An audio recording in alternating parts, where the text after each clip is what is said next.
Hello viewers, ऋतु चमारिया आप सभी का देवश्री में स्वागत है। आज हम चर्चा करने जा रहे हैं ऑटिज़म कुछ एंड पेंडिंग कर्मा। आपने सुना होगा ऑटिज़म एक तरीके की डिजीज़ होती है जो कि बायोलॉजिकल डिजीज़ है। इसके अंदर मूड स्विंग्स होना, एंजाइटी होना, डिप्रेशन होना, फ्रस्ट्रेशन होना, अपनी बात को व्यक्त न कर पाना। आपने कुछ बच्चे देखे होंगे छोटे से ही जो अपने माँ बाप को और जो आउटर वर्ल्ड है उसको अपनी बात व्यक्त न कर पाना, कुछ भी कहने में हिचकिचाना। कुछ बच्चे जिनके आपने देखा होगा बचपन से ही तुतलाने की आदत होती है या हकला के बोलते हैं, उनका थ्रोट चक्रा ब्लॉक होता है।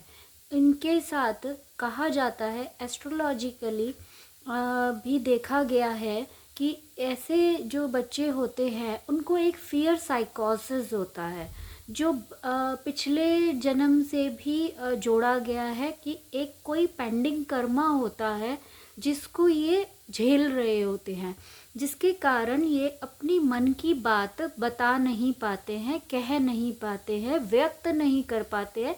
चाहे वो अपने ही पेरेंट्स क्यों ना हो, दादा दादी घर के लोग हैं, उनसे भी बात किसी ने पूछा कि ऐसे तुम कहाँ गए थे, तब भी मतलब तुम्हारे मन में क्या चल रहा है, तुम बताओ, हमें व्यक्त करो, हमें अपनी बात कहो, तो उनको अपनी मन की बात ही बोलने में हिचकिचाहट होना, एक डर बैठे रहना, एक बुली का डर होना, या कई बार आपने देखा है स्कूल में भी बच्चे ऐसे आपको बहुत मिलेंगे कि प्रिंसिपल आया या टीचर आई तो हक पका जाते हैं, हाथ शिवरिंग करने लग जाते हैं, अपनी मन की बात बोल ही नहीं पाते। उन्हें पता होता है कि हम सही हैं लेकिन डर की वजह से कुछ भी मुंह से निकल जाता है या कुछ भी उनको फियर साइकोसिस हो जाता है। तो ये जो फियर साइकोसिस है ये अपने साथ ना कैरिड फॉरवर्ड लाते हैं। मतलब एक डेप्थ है बच्चे का जो पूरा होना बहुत ज़रूरी है क्यों। तो to remove the depth from your it is an depth जो आपको फियर साइकोसिस की तरह से मिला है। इनकी कुंडली में आप देखिएगा कि 6th हाउस का कनेक्शन 9th हाउस से, 4th हाउस का कनेक्शन 6th हाउस से हो रहा होता है। तो इसलिए इनके मन में एक तरीके का फियर साइकोसिस रहता है।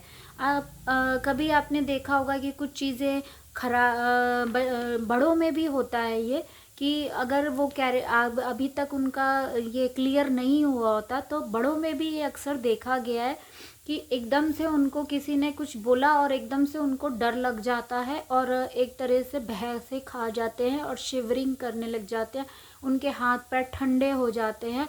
आप कभी देखेंगे तो बोलते हैं ना हाथ पैर ठंडे हो गए इसके। तो आपने देखा होगा ये एक तरीके का फियर साइकोसिस है जो ये लेके कैरिड फॉरवर्ड चलता रहता है। तो इसको ये एक तरीके का कार्मिक डेप्ट है पिछले जन्म का कि आपने किसी का हार्म किया हो, किसी का पैसा लेके खा लिया हो और आपने पे ऑफ नहीं किया हो, पिछले जन्म में अगर किसी को मर्डर किया हो या किसी का सुसाइड करा हो, तब भी ये देखा गया है कि इट इज़ ए कार्मिक डेप्ट। और हमने ऐसे 2-3 जनों का नाम मैं बताती हूँ, जैसे अल्बर्ट आइंस्टाइन, बिल गेट्स। इनके आप हॉरोस्कोप देखेंगे उसमें भी इनको फियर साइकोसिस मतलब ये ऑटिज़म की बीमारी थी। बच्चा एकदम मुंह से कुछ बोलता ही नहीं है और जब बोलता है तो भुर्रा के बोलता है। मतलब वो फ्रस्ट्रेटेड, क्योंकि वो अपनी लाइफ से ही फ्रस्ट्रेटेड हो रखा है, अपनी लाइफ से ही फ्रस्ट्रेटेड है और उसके मन में इतनी फ्रस्ट्रेशन होती है कि जब वो निकालता है तो मतलब ब्लास्ट हो जाए, इतना तेज होता है। मतलब वो गुस्सा आए या तो वो कुछ बोलेगा ही नहीं और जब बोलेगा तो एकदम ब्लास्ट हो जाए आदमी, सामने वाला बोले ये क्या हो गया। तो मतलब इस तरीके से ये अपनी चीज़ों को व्यक्त करता है। पर रेमेडीज़ कर लेने से एस्ट्रोलॉजिकली आपको जब समझ में आ जाएगा कि जब मून या जुपिटर और चंद्र बुध मतलब इस तरीके से ये तीनों जो हैं अफ्लिक्टेड हो, तो ये देखा गया है कि आपको ये इस तरीके की प्रॉब्लम रहती है कि आप अपने आप को व्यक्त ही नहीं कर पाते, आउटर वर्ल्ड में भी और घर में भी, अपने पेरेंट्स में, कुलीग्स में, किसी में भी आप कन्वर्सेशन करने में आपको प्रॉब्लम आती है। कहना, कई बार ये भी देखा गया कि कहना कुछ और चाहते हैं पर कह नहीं पाते, तो वहाँ पे भी आप ये देखेंगे कि थ्रोट चक्रा ब्लॉक्ड होता है। थ्रोट चक्रा में नहीं, आप क्लियरली किसी को अपनी बात, अपने तथ्य सामने नहीं रख पाते हैं, तो वहाँ पे प्रॉब्लम आती है। या दूसरा जो आउटर वर्ड वाला है वो आपको समझ नहीं पाता और समझने में परेशानी होती है। आप कह सही रहे होते हैं लेकिन आपकी बात समझ में नहीं आती है। तो जब जैसे जैसे आपका कार्मिक डेप्थ जो है वो क्लियर होता जाता है, वैसे वैसे इसके अंदर कुछ रेमेडीज़ अगर आप कर लेते हैं, या आपका कार्मिक डेप्थ जैसे जैसे पूरा होता जाता है वैसे वैसे आप देखेंगे कि उसमें क्लैरिटी आ जाती है। उस जो पर्सन है वो खुद से उसमें क्लैरिटी आती रहती है, उसका मरकरी ठीक हो जाता है, उसको कन्वर्सेशन करने में दिक्कत नहीं आती, उसका योग ठीक होने लगता है। तो उसके लिए हमें करना क्या चाहिए? सबसे पहले हमें ये करना चाहिए कि उस बच्चे को जो अफ्लिक्टेड है, जिसके अंदर ये वाली प्रॉब्लम आती है, बेसिकली मैंने बहुत स्कूल्स में देखा है बच्चों ऐसे थर थर काँप रहे होते हैं ना, और टीचर स्कोल्ड कर रही होती हैं, या मदर है पढ़ाई नहीं कर पा रहे हैं तो बच्चों को स्कोल्ड कर दिया, डांट दिया, उनमें बचपन से ही ये फियर साइकोसिस, एक ट्रॉमा आ जाता है।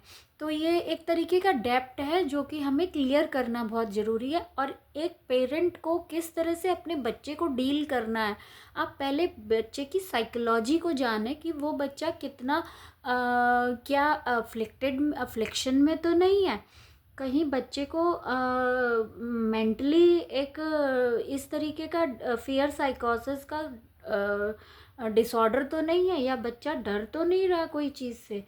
तो ये जानना बहुत ज़रूरी है, जो आजकल ना पेरेंट्स ध्यान देते हैं, ना समझने की कोशिश करते हैं। There is a gap between them, तो वो आना बहुत ज़रूरी है। तो मेरी रिसर्च वर्क ये कहती है कि कुछ चीज़ें, एक ये कार्मिक डेप्थ भी होता है, तो इसको क्लियर करना बहुत ज़रूरी है। तो उसके लिए हमें करना क्या चाहिए? सबसे पहले हमें सेल्फलेसली हेल्प करनी चाहिए। दोस्त, आपको पता है सामने उन बच्चों को क्या करना चाहिए, जैसे बहुत सेल्फिश पीपल हैं, आपको पता है कि वहाँ से इन रिटर्न आपको कुछ भी नहीं मिलना, कुछ एक पैसे की भी हेल्प नहीं होनी, उनसे आपको बिल्कुल हेल्प नहीं मिलेगी।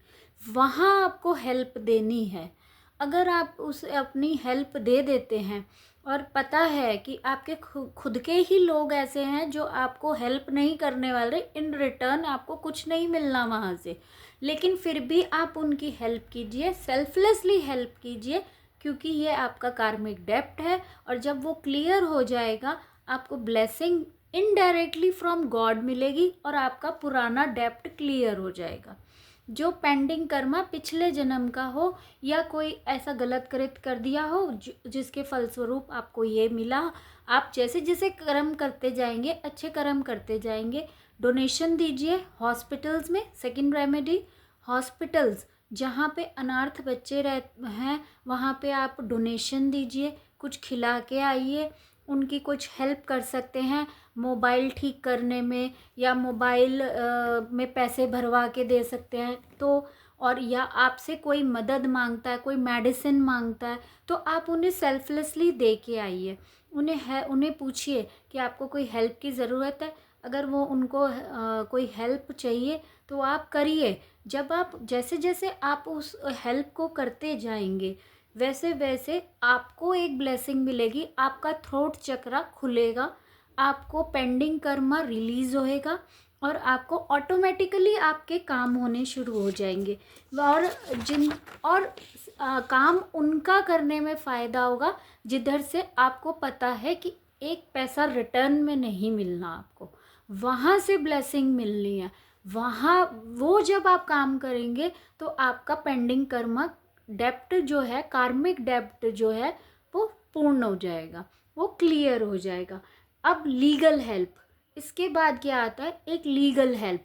अगर किसी को आपके द्वारा आप किसी को राय दे सके, काउंसलिंग दे सके, कोई लीगल हेल्प दे सके कि भाई तू ऐसे करेगा तो ऐसे करेगा तो काम तेरा हो जाएगा, अगर आप इसको उसको एक अच्छी एडवाइस देते हैं, अच्छा हेल्प देते हैं, लीगल हेल्प देते हैं, कुछ पैसे से हेल्प करते हैं या एडवाइस अच्छी देते हैं, काउंसलिंग कर देते हैं किसी की, तो ये डेप्ट क्लियर हो जाएगा। क्योंकि ये जो न्यूरोबायोलॉजिकल प्रॉब्लम है, ये एंजाइटी की, डिप्रेशन की, फ्रस्ट्रेशन की, स्लीप डिसऑर्डर की, मूड डिसऑर्डर की, ये जो परेशानियां हैं, ये आपको कहाँ से आ रही है, कार्मिक पीपल से आ रही है। ये पुराना कोई पेंडिंग कर्मा है, जब तक आप उसे रिलीज़ नहीं करेंगे आपको अंदरूनी सुकून नहीं मिलेगा।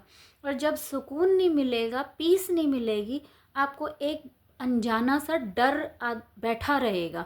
इस डर को, ये जो डर है ये आपका पिछला डर है, पिछले जन्म का डर है, जो कि राहु और केतु से भी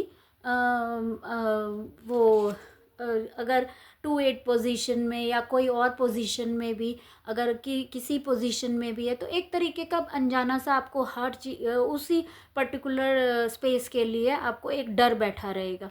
अगर जैसे हम कह दें कि 2 में है, 8 में है केतु, 2 में है राहु, तो आप ये देखिए आपको धन को लेके एक अनजाना सा भय, मेरे पास ख़त्म तो नहीं हो जाएगा, मेरे पास ऐसा तो नहीं हो जाएगा, मेरे साथ ऐसे तो नहीं हो जाएगा, एक अनजाना सा आपको लगातार एक भय बैठे रहना। तो कोई भी चीज़ को लेके हो सकता है। अगर बच्चों के घर में 5th हाउस में बैठा है तो वैसे, तो मतलब ये कुंडली को देख के ही पता चलता है कि किस भाव में बैठा है और कैसे है। तो एक बच्चे को फियर साइकोसिस रहता है, ये मून से और उससे भी होता है।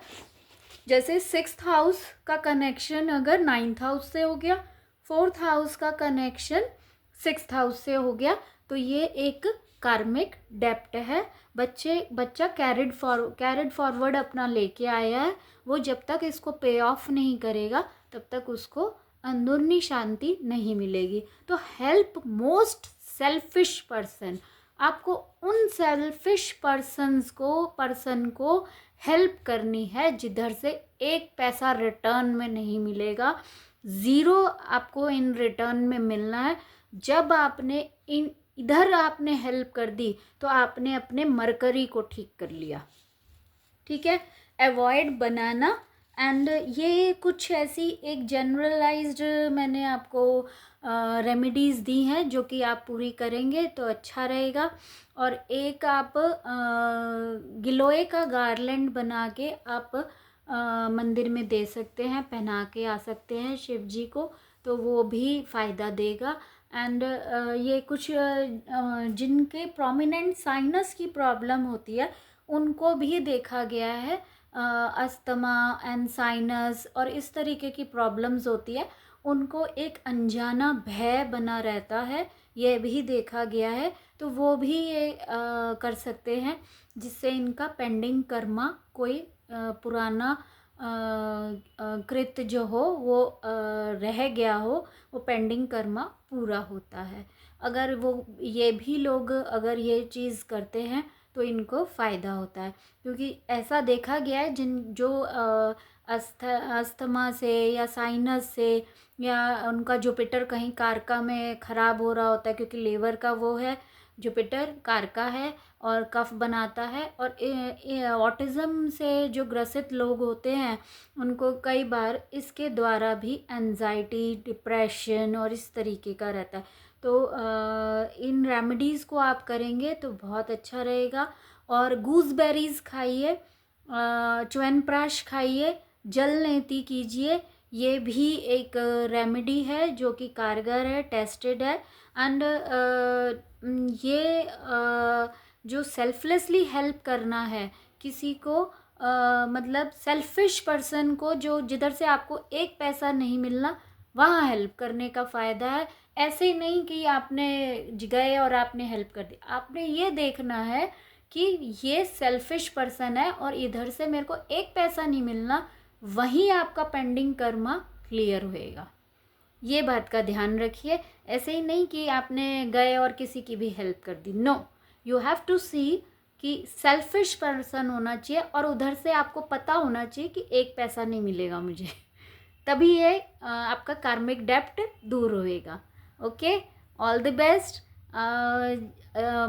मेरी यही कोशिश रहेगी कि मैं अगली बार आपको, अभी मैंने रिलेशनशिप विद चिल्ड्रन बताया है, फिर मैं लाइफ पार्टनर के साथ भी बताऊंगी कि क्या ध्यान रखना चाहिए और कैसे रिलेशनशिप्स पे चल रहा है। तो वही सीरीज़ चलेगी। पार्ट 3 में आपको रिलेशनशिप विद लाइफ पार्टनर के बारे में कुछ जानकारियाँ दूंगी। धन्यवाद। ऋतु चमारिया। अगर कंसल्टेशन चाहिए तो please do come and like, subscribe and comment ज़रूर डालिए। Thank you. Share my channel.